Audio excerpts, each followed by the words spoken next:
This Quaker schoolteacher from Indiana loved literature, but Elizabeth Smith was bored, restless, and ready for risks. She hopped a train to Chicago and visited the Newberry Library to see this 300-year-old book. She asked the librarian about jobs in literature or research. Moments later, a 6'4" man with a gray beard pulled up in a limo. He didn't just offer her a job, it was an adventure, and together they would change history. George Fabian took her to his estate in Geneva. Her mission? Solve a mystery in this rare Shakespeare volume from 1623. While wealthy men spent their money on trips to Paris or fancy automobiles, Fabian spent his on research. He thought he could find the secret to immortality, but author Jason Fagoni says he was most passionate about a secret Shakespeare code. Fabian was attracted to this story because it was the kind of thing that Fabian loved. It was big, it was flashy, it was the kind of thing that would rewrite history if it were true. He could go out and pitch it, he could sell it, he could tell a story. He was really like a Barnum-esque kind of salesperson at heart. Much of Elizabeth Smith's part of the story was buried for a century by secrecy and sexism, until now. So let's go back in time to the Fabian estate, 1916. Frank Lloyd Wright designed the estate overlooking the Fox River and 300 acres that included a windmill, lighthouse, Egyptian throne, a Japanese garden, Roman pool. Monkeys roamed the grounds, and there were 2 grizzly bears named Tom and Jerry. And more than a century later, Riverbank Estate still stands. About where we are right now actually would have been their alligator pond, where they kept live Cayman alligators here on the property. Vivian Lasker runs the estate, and the old Victrola still works. George Fabian was a character. Then it's pretty quiet. Sort of larger than life. He definitely had a lot of eclectic interests. Fabian used his fortune for research, everything from acoustics to agriculture. He even pursued a levitation machine, which was inspired by the writings of Francis Bacon, which leads us to the most mysterious part of Riverbank. Fabian believed Bacon was the real author of Shakespeare's plays, and the writings included messages from Bacon written in code. So he got a team of people together to work on code breaking, to study those texts and look for secret hidden messages. Elizabeth Gallup was in charge of the project, deciphering 300-year-old text. What did she find? She said the secrets troubled her Christian conscience: deception, adultery, and blackmail. One supposed message from Bacon was deciphered as, "Queen Elizabeth is my true mother." She insisted all her life that she could see these messages and that they were telling a story about how Francis Bacon had sort of been the bastard child of royalty, and he had to keep this secret to preserve his life, and he smuggled it into these famous plays. She claimed the code was revealed in slight variations in the shapes of letters in the 1623 printing of Shakespeare's plays, a rare volume George Fabian found at the Newberry Library in Chicago.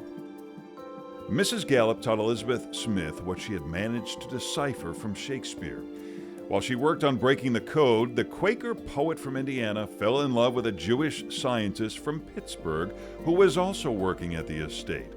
William Friedman would eventually become her husband. Together, they studied the codes, and in time, realized there was no code at all, and that Mrs. Gallup was simply deceiving herself. The reason that she erred is because she didn't have a real system.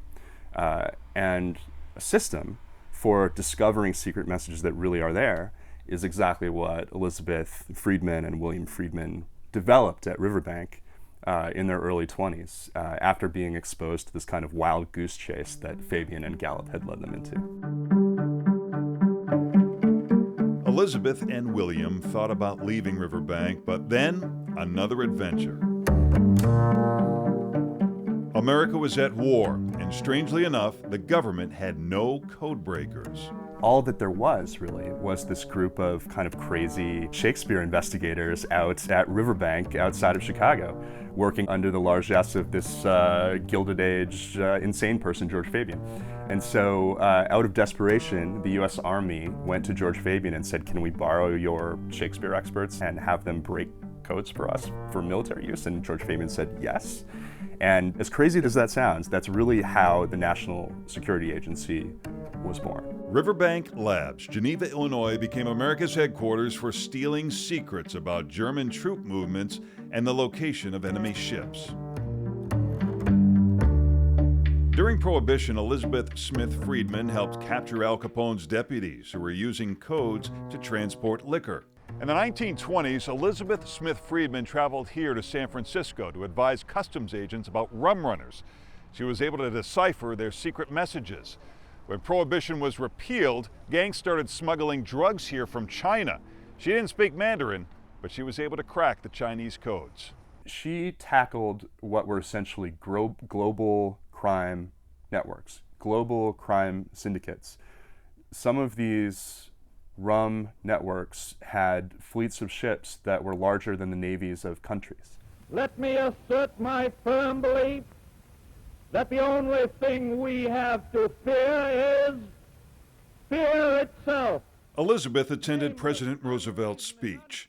18 days later, the Nazis opened the first concentration camp. She cracked 4,000 Nazi codes and helped catch the infamous Nazi spy Johann Siegfried Becker. The FBI really wanted to get him. They were not able to get him until Elizabeth broke the codes on his radio circuits and essentially mapped his entire network. All right, get him up! It led to the downfall of 33 Nazi spies. The largest spy roundup in America, featured in this film, The House on 92nd Street. It helped destroy a very real threat to the Allies in South America from Nazi intelligence, and yet Elizabeth never got credit for it because J. Edgar Hoover stole the credit. Her work and the work of her husband helped improve J. Edgar Hoover's FBI and establish the CIA and NSA.